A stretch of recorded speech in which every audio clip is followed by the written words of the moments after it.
Assalamualaikum warahmatullahi wabarakatuh. Selamat pagi Bapak dan teman-teman sekalian yang berbahagia. Pertama-tama, marilah kita panjatkan puji syukur kehadirat Allah Subhanahu wa Ta'ala, karena atas limpahan rahmat serta hidayahnya, kita semua dapat mengikuti kelas pagi hari ini secara virtual. Adapun topik yang akan kami bawakan pada presentasi kali ini adalah tentang sejarah perkembangan filsafat ilmu. Sebelumnya, izinkan saya memperkenalkan diri. Nama saya Lailiatul Mudabbiro dari kelompok 1 sebagai moderator pada presentasi kali ini. Dan teman-teman kelompok saya ada Ani Nuraini, Eva Yulianingsih, Muhammad Rafli Rahmansyah, Nur Kamila, dan Rian Zulkarnain. Agar tidak berlama-lama, saya akan membacakan rangkaian acara yang akan kita lewati kali ini. Untuk acara yang pertama yaitu sesi pembukaan, dan yang kedua sesi penyampaian dan penyajian materi, sesi yang ketiga yaitu penutup, dan sesi yang keempat adalah sesi tanya jawab. Baik, marilah kita buka acara presentasi kali ini dengan bacaan basmalah bersama-sama. Bismillahirrahmanirrahim. Selanjutnya adalah sesi penyampaian dan penyajian materi. Kepada yang bertugas, saya persilahkan secara berurutan. Assalamualaikum warahmatullahi wabarakatuh. Di sini saya akan menjelaskan sedikit tentang pengertian filsafat ilmu. Filsafat ilmu adalah bagian dari filsafat yang menjawab beberapa pertanyaan mengenai hakikat ilmu. Bidang ini mempelajari dasar-dasar filsafat, asumsi, dan implikasi dari ilmu, yang termasuknya di dalamnya ada ilmu alam dan ilmu sosial. Dan juga ada beberapa para ahli mengartikan bahwa filsafat adalah ilmu pengetahuan yang menjadi pokok dan pangkal dari segala pengetahuan yang tercangkup di dalam beberapa persoalan. Jadi itu yang mengemukakan yaitu para ahli yang bernama Immanuel Kant. Dan hakikat mempelajari ilmu filsafat yaitu ada 4. Yang pertama, sebagai alat mencari kebenaran dari segala fenomena yang ada, dan yang kedua mempertahankan, menjunjung, dan melawan atau berdiri netral dengan pandangan filsafat lain. Yang ketiga, memberi pengertian tentang cara hidup, pandangan hidup, dan pandangan dunia. Dan yang terakhir, memberikan ajaran tentang moral dan etika berguna dalam kehidupan. Assalamualaikum warahmatullahi wabarakatuh. Di sini saya akan menjelaskan tentang periode Islam. Islam sesungguhnya adalah ajaran yang sangat cinta terhadap ilmu pengetahuan. Hal ini sudah terlihat di dalam Al-Quran yang diwahyukan pertama kali kepada Nabi Muhammad SAW, yaitu surat Al-Alaq dengan diawali kata perintah Iqra yang berarti bacalah. A great gap dalam sejarah pemikiran ekonomi selama 500 tahun, yaitu masa yang dikenal sebagai Dark Age. Masa kegelapan Barat itu sebenarnya merupakan masa kegemilangan umat Islam, suatu hal yang berusaha disembunyikan oleh Barat, karena pemikiran ekonomi Muslim pada masa inilah yang kemudian banyak dicuri oleh para ekonom Barat. Kemudian banyak dicuri oleh para ekonom Barat. Pada saat itulah di timur, terutama di wilayah kekuasaan Islam, terjadi perkembangan ilmu pengetahuan yang pesat. Di saat Eropa pada zaman pertengahan lebih berkutat kepada isu-isu keagamaan, maka peradaban dunia Islam melakukan penerjemahan besar-besaran terhadap karya-karya filosof Yunani dan berbagai temuan di lapangan ilmiah lainnya. Menurut Harun Nasution, keilmuan berkembang pada zaman Islam klasik antara tahun 650 sampai 1250 Masehi. Keilmuan ini dipengaruhi oleh persepsi tentang bagaimana tingginya kedudukan akal seperti yang terdapat di dalam Al-Quran dan hadis. Sekitar abad ke-6-7 Masehi, obor kemajuan ilmu pengetahuan berada di pangkuan peradaban Islam. Dalam lapangan kedokteran, muncul nama-nama terkenal seperti Al-Hawi, karya Al-Razi tahun 850-923 Masehi, merupakan sebuah ensiklopedia mengenai seluruh perkembangan ilmu kedokteran sampai pada masanya. Razas mengarang satu ensiklopedia ilmu kedokteran dengan judul Continence Ibnu Sina tahun 1980-1037 Masehi, menulis buku-buku kedokteran yang menjadi standar dalam ilmu kedokteran di Eropa. Dan Al-Khawarizmi atau Algorismus menyusun buku Al-Jabar pada tahun 825 Masehi yang menjadi buku standar beberapa abad di Eropa. Ibnu Rushd tahun 1126 sampai 1198 Masehi, seorang filsuf yang menerjemahkan dan mengomentari karya-karya Aristoteles. Al-Idris tahun 1100 sampai 1166 telah membuat 70 peta dari daerah yang dikenal pada masa itu untuk disampaikan kepada Raja Boger II dari kerajaan Sisilia. Dalam bidang kimia ada Jobir ibn Hayun atau Geber dan Al-Biruni tahun 362 sampai 442 Hijriah atau 973 sampai 1050 Masehi. Umat Islam juga menekuni logika dan filsafat. Sebut saja Al-Kindi Al-Farabi tahun 1950 Masehi, Ibnu Sina atau Avicenna tahun 1037 Masehi, Al-Ghazali 1111 Masehi, Ibnu Bojah atau Avem Pase 1138 Masehi, dan Ibnu Rushd atau Averroes 1198 Masehi. Menurut Felix Klein Frank, Al-Kindi berjasa membuat filsafat dan ilmu Yunani dapat diakses dan membangun fondasi filsafat dalam Islam dari sumber-sumber yang jarang dan sulit, yang sebagian di antaranya kemudian diteruskan dan dikembangkan oleh Al-Farabi. Di sini adapun tokoh filosof Islam yang terkenal sangatlah banyak, namun ada beberapa tokoh yang sudah banyak dikenal oleh kalangan masyarakat. Antara lain yaitu 1. Al-Kindi tahun 185 sampai 252 Hijriah atau 806 sampai 873 Masehi. Al-Kindi dengan nama lengkapnya Abu Yusuf Yakub Ibnu Ishaq Ibnu Al-Sabbah Ibnu Imran Ibnu Muhammad Ibnu Al-Ashi Ibnu Qais Al-Kindi. Dalam kalangan kaum muslimin, orang yang pertama kali memberikan pengertian filsafat ialah Al-Kindi. Dia membagi filsafat menjadi 3 bagian, yaitu tibiyat, ilmu fisika sebagai tingkat yang paling bawah, al-ilm ar-riyadi atau matematika tingkatan yang tengah-tengah, dan ilm ar-rububiyah atau ilmu ketuhanan sebagai tingkatan yang paling tinggi. Unsur filsafat yang terdapat pada pemikiran Al-Kindi yaitu aliran Pitagoras, pikiran-pikiran Aristoteles, pikiran-pikiran Aristoteles dalam soal kejiwaan, pikiran Aristoteles bersama-sama dalam hal etika, wahyu dan iman atau ajaran soal agama, aliran Mu'tazilah dalam memuja kekuatan akal manusia dan dalam menakwilkan ayat-ayat Al-Quran. Dan yang kedua ada Al-Farabi tahun 257 sampai 337 Hijriah atau 870 sampai 950 Masehi, dengan nama lengkapnya Abu Nasr Muhammad Ibnu Tarkan Ibnu Auzalak dan disingkat menjadi Al-Farabi.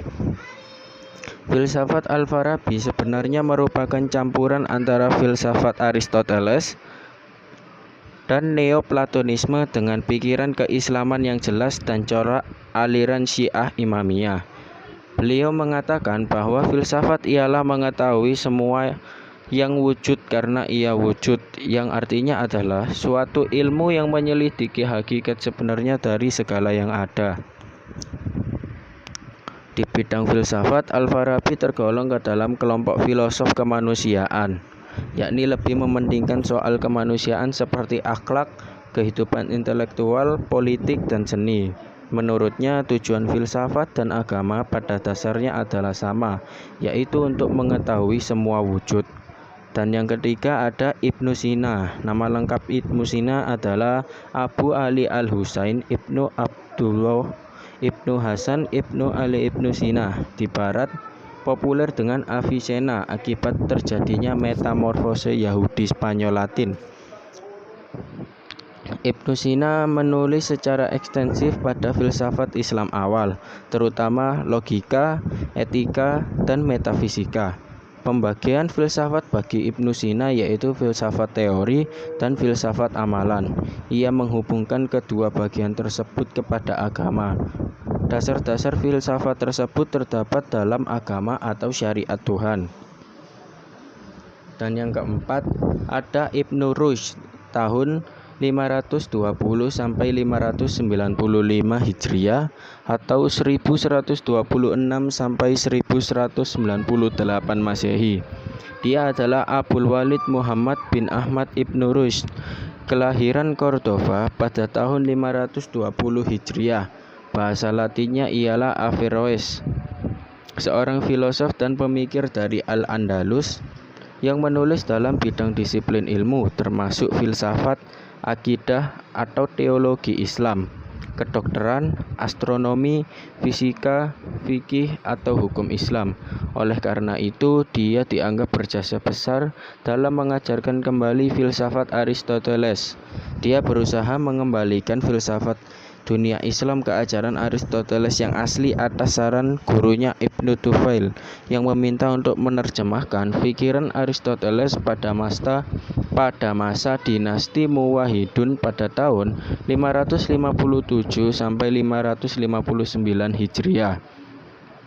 Ibnu Rushd membedakan 3 metode membuktikan kebenaran, yaitu 1. Metode retorika atau katab melalui kepandaian menggunakan kata-kata yang dapat dipahami oleh kebanyakan orang awam. Yang kedua, dialektika atau jidal melalui argumen dan perdebatan yang dilakukan oleh para ulama mutakalimun pada zaman Ibnu Rushd. Metode demonstrasif atau burhan melalui pembuktian dengan kaidah-kaidah logika. Sekian dari saya, terima kasih. Dilanjutkan kepada materi yang selanjutnya. Bismillahirrahmanirrahim. Assalamualaikum warahmatullahi wabarakatuh. Perkenalkan, nama saya Rian Zulkarnain. Saya akan melanjutkan materi pembahasan pada kali ini. Oke, setelah kita mengetahui sejarah perkembangan filsafat pada periode Yunani kuno dan pada periode Islam, sekarang kita akan belajar perkembangan Islam pada masa atau pada periode Renaissance atau masa kebangkitan modern. Ada seorang sejarawan terkenal, yakni bernama Michelet.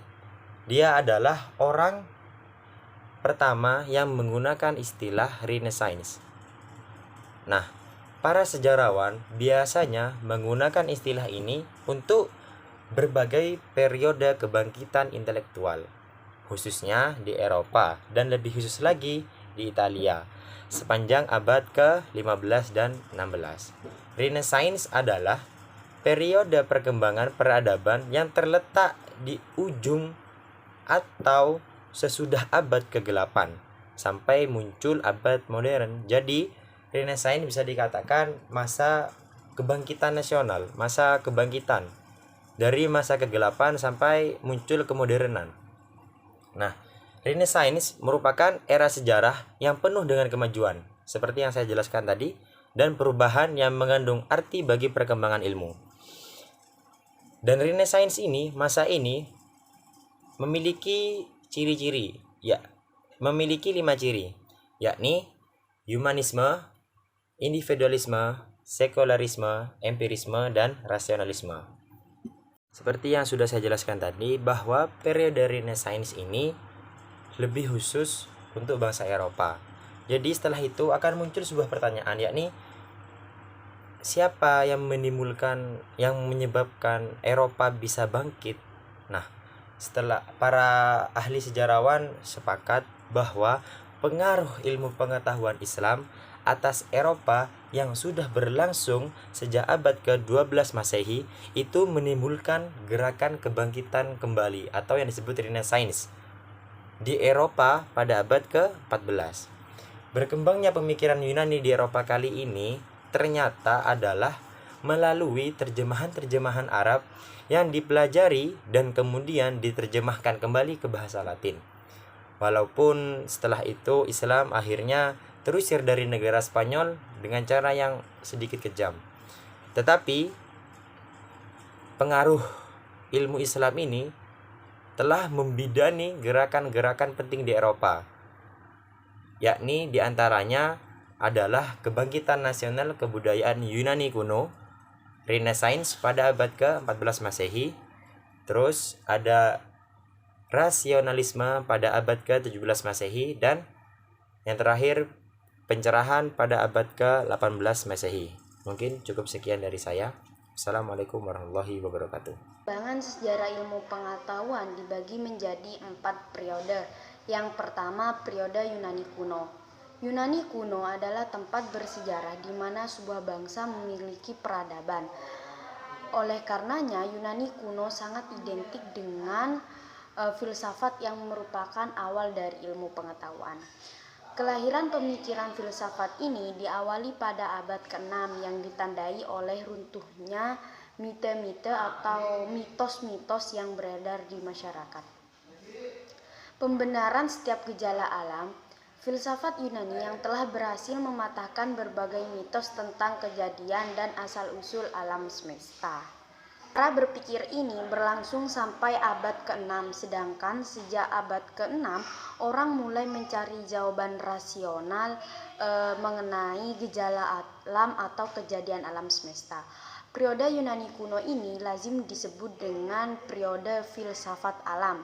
Dikatakan demikian karena pada zaman ini banyak memunculkan ilmuwan-ilmuwan alam dan mereka banyak mempertanyakan tentang gejala-gejala alam atau kejadian-kejadian alam. Pada periode ini banyak bermunculan ilmuwan-ilmuwan yang terkenal. Yang pertama yaitu Thales. Thales adalah orang yang pertama yang menggebrak secara berpikir metodologis masyarakat Yunani dalam menjelaskan sesuatu. Yang kedua yaitu Pythagoras. Pythagoras dikenal oleh masyarakat sebagai matematikawan dan dia juga disebut dengan bapak bilangan. Nah, yang ketiga yaitu Socrates. Socrates dikenal oleh masyarakat sebagai bapak dan sumber etika atau filsafat moral dan juga filsafat secara umum. Yang keempat, Plato. Plato adalah murid. Assalamualaikum warahmatullahi wabarakatuh. Saya Eva Yulianingsi akan menjelaskan tentang periode kontemporer. Kontemporer artinya kekinian, modern atau zaman sekarang. Kontemporer juga dapat diartikan sebagai cara pandang dan berpikir mendalam tentang kehidupan pada masa saat ini. Zaman ini bermula dari abad 20 Masehi dan masih berlangsung hingga sekarang. Zaman ini ditandai dengan munculnya teknologi-teknologi modern dan perkembangan ilmu pengetahuan yang semakin pesat. Contoh teknologi modern seperti internet yang memudahkan kita untuk berkomunikasi dan mencari informasi. Kemudian elektronik yang kita pakai sehari-hari, dan masih banyak lagi teknologi baru yang diciptakan oleh manusia. Sedangkan contoh dari ilmu pengetahuan yang menonjol pada zaman ini yaitu di bidang ilmu fisika dan ilmu kimia, berupa penemuan yang bermanfaat bagi kehidupan manusia. Ilmu pengetahuan bisa berdampak positif tetapi juga dapat berdampak negatif bagi kehidupan manusia. Dampak positifnya adalah semakin mempermudah memberikan kenyamanan dalam kehidupan manusia. Sementara dampak negatifnya adalah dapat disalahgunakan dan merugikan diri sendiri. Sekian penjelasan dari saya, kurang lebihnya mohon maaf. Wassalamualaikum warahmatullahi wabarakatuh. Sebelum saya akhiri, saya akan membacakan sedikit rangkuman tentang presentasi kali ini. Filsafat ilmu adalah bagian dari filsafat yang menjawab beberapa pertanyaan mengenai hakikat ilmu. Di bidang ini mempelajari dasar-dasar filsafat, asumsi, dan implikasi dari ilmu. Secara teori, perkembangan ilmu pengetahuan selalu mengacu pada peradaban Yunani, dikarenakan mitologi bangsa Yunani, pengaruh ilmu pengetahuan, dan lain-lain. Perkembangan sejarah ilmu pengetahuan dibagi menjadi 4 periode. 1. Periode Yunani kuno. 2. Periode Islam. 3. Periode Renaissance dan modern. Dan yang keempat, periode kontemporer modern. Sekian dari saya. Sesi selanjutnya yakni sesi tanya jawab yang akan dilaksanakan di room Google Meet. Akhir kata dari saya minta maaf atas segala kekurangan pada presentasi kita kali ini. Wassalamualaikum warahmatullahi wabarakatuh.